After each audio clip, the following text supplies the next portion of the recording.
The Ventrue have long been one of the proudest vampire clans. They work very hard to maintain their reputation for honor, good manners, leadership, and just generally being more posh than you. This also comes with a perceived, genuine knowledge of knowing what's best for you. They also see themselves as the oldest clan in existence, whether that's true or not. They also see themselves as enforcers of vampire traditions, as well as the rightful leaders of vampire society. The Ventrue cherish history more so than any other clan. History is always a roadmap to the future, so do the things that work, and don't do the things that caused you problems. Now, while the Ventrue may use history as a guide, this does not necessarily mean that they also view truth in the same way. A very convincing lie that gets the job done works just as well as the truth if it gets the job done. So if a Ventrue is playing the long game and they have a roadmap for how to make a lie work and accomplish their mission, then of course they're going to do that. And the Ventrue are no strangers to making a system like this work for them. They have some of the most accolades to boast about throughout history. Now, if you listen to a Ventrue, they may tell you a story of their clan origins, probably quite proudly, that Cain and his first child Enoch, the first vampire that he created, was a Ventrue. So they claim that their clan line started out of a third generation, which would make them pretty old. They might also tell you that the Ventrue founder was supposed to be Cain's right-hand vampire in the first city. And when Cain decided to leave his city, he would leave the burden of leadership on the first Ventrue, which would be their antediluvian. Through this story, the Ventrue would justify their superiority and lord this over the vampire clans for a really long time. Now, this Ventrue antediluvian, this mystical being who started it all, his origins are rather conflicting and shrouded in quite a bit of mystery. There's a few stories in Ventrue history you can find about him, but they all contradict each other. And although these stories may conflict and the information is hard to verify, the Ventrue version that they tell new vampires, or tell to anybody who will listen, basically, is that the antediluvian was probably destroyed outside the second city, and they blame the Bruja for this. I have covered the Bruja. You can look at them up here. Bruja, if you like to probably pronounce it the right way. Now, some of these conflicting stories, they tell that he may have been diablerized by one of his own. He escaped the final death and is in torpor somewhere. The Gehenna version just states that he is long dead. And he is often confused for another important vampire who goes by the name of Vidartha. Before we move on to what the Ventrue clan are like, if you're finding some value out of the video today, I would really appreciate it if you hit that like button to let me know that you're enjoying this. And if you want to get more videos like this from myself, then please hit subscribe with the bell notification so you don't miss an episode. The Ventrue are the establishment. They are the 1%. They set the rules. They maintain the rules. They punish those who break the rules. And occasionally they may give a little pittance of a reward to those who actually follow the rules. Some might call them tyrants and jailers of kindred society, but the unfortunate truth is without them, the Masquerade, the Camarilla, they would all have been destroyed long ago. And in the modern setting, the Ventrue are more committed to their cause of being the kindred society's leaders than ever before. They believe to the very core of themselves they have what it takes and no one else does. Now, when it comes to the organization of vampire clans, there is only one clan that is more organized than the Ventrue, and that would be the Tremere.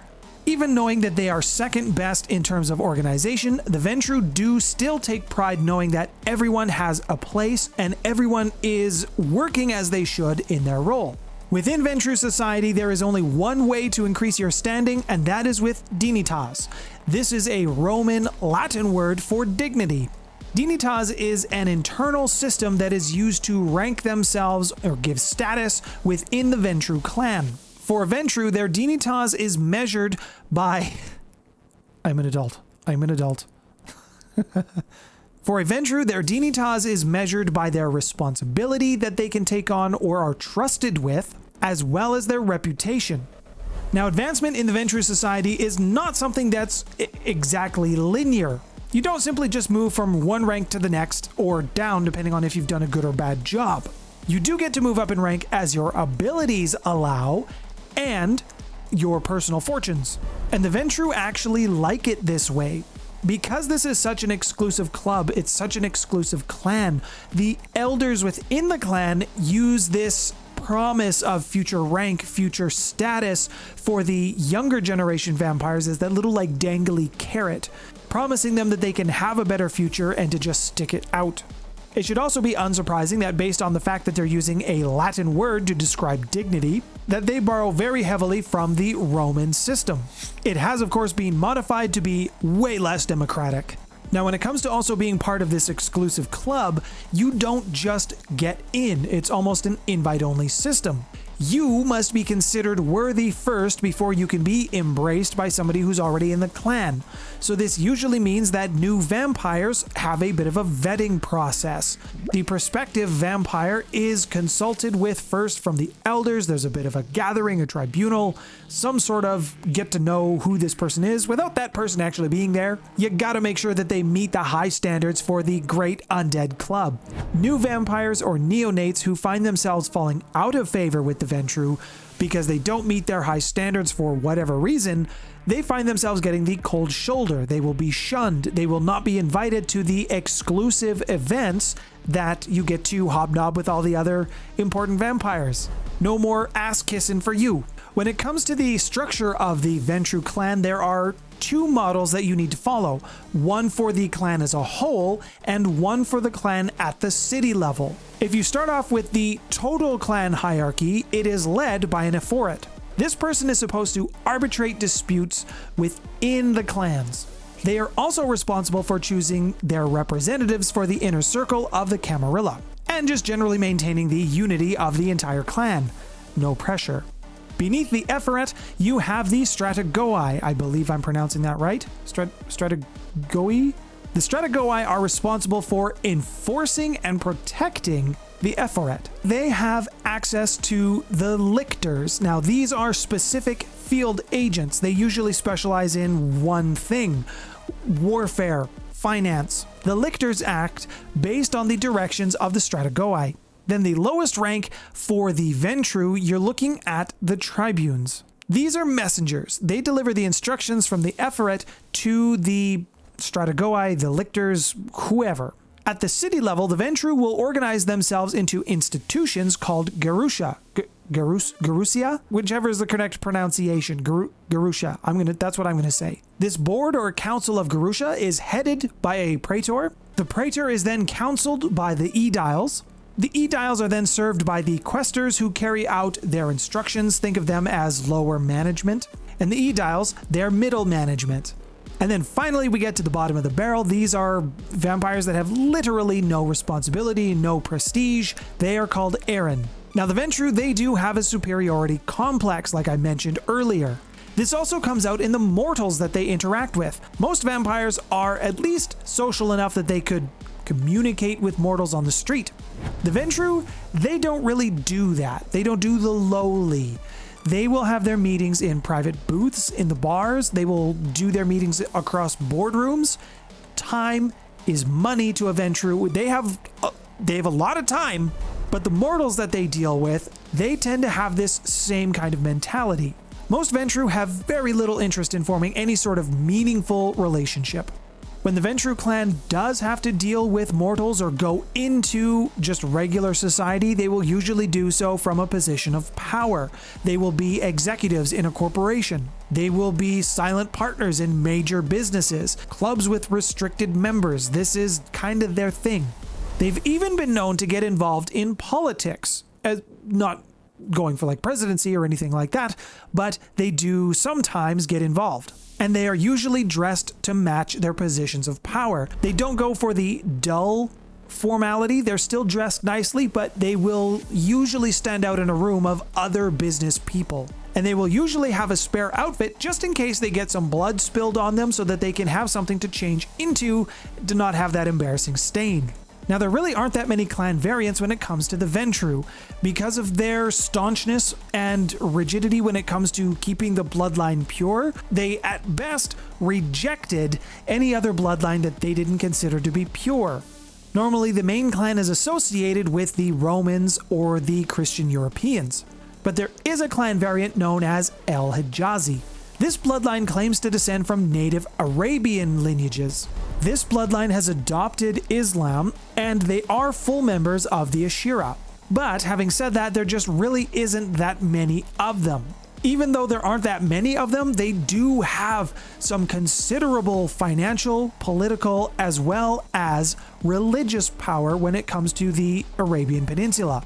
Now, the Ashira, just for quick reference, they are a group of Islamic vampires. They believe that their prophet Muhammad was going to cure them of their vampirism if they followed Allah. Another clan variant of the Ventrue is the Ventrue Antitribu. They are knights and paladins of the Sabbat. They are sworn to fight the antediluvians and bring down the degenerates in the Camarilla.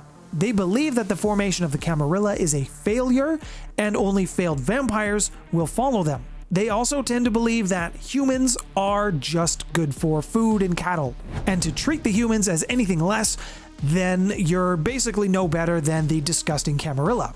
Now, if you're looking to blend some aspects of Werewolf the Apocalypse into your vampire games, I think there's two groups that we can look at that would fit very well here. The first off would be the Khan. They are were-tigers. They are very well known in the Middle East. They also tend to occupy positions of power. That's just kind of their own personality trait. They are also one of the 9 remaining tribes of the Bastet.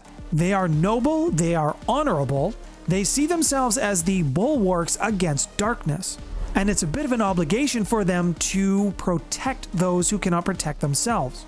They are not super social, and they tend to work alone, but that does not mean that they cannot form groups. And many of the Khan are allied with the Beast Courts because everybody's angry at the Guru. Since the destruction of the Sultanate from the English occupation in the Middle East, the Khan have no organization. They just claim their own territory, and that's theirs now. Another organization that you can throw into your vampire games just for a little bit of flavor, or maybe your group wants to be part of this. Pentex is a multinational mega corporation. It is also very corrupt and tainted by the worm, and that's a bit of their mission statement too, is to spread that corruption. It aims to do this both spiritually, physically, environmentally. It is the main tool on Earth for the Defiler worm to enact its corruption, and it did grow itself originally from a small oil and gas mining company. Pentex is now a very large holding company full of multinationals, billion-dollar corporations, and subsidies. It is an administrative nightmare, which is why it's so difficult to find anything inside of it. This is also by design so that prying eyes, it's difficult for them to see, and if someone wanted to do an investigation, you have so many levels and so many layers of bureaucracy to go through, it just makes trying to find anything very, very difficult. Pentex also has near limitless supernatural resources at its disposal. They tend to work with the Black Spiral Dancers, they work with Banes, Fomori. They also make Fomori. There are also rumors of vampires that have made it to some of the upper management positions within Pentex. If you want to learn a little bit more about Banes and Fomori, check this video out on your screen now. Also, if you want to see more on the vampire clans, they are there as well. Shout out to my brand new patron, Dove Sunseed Sword. Thank you for your support. My name's Nathaniel. Thanks for stopping by, everyone.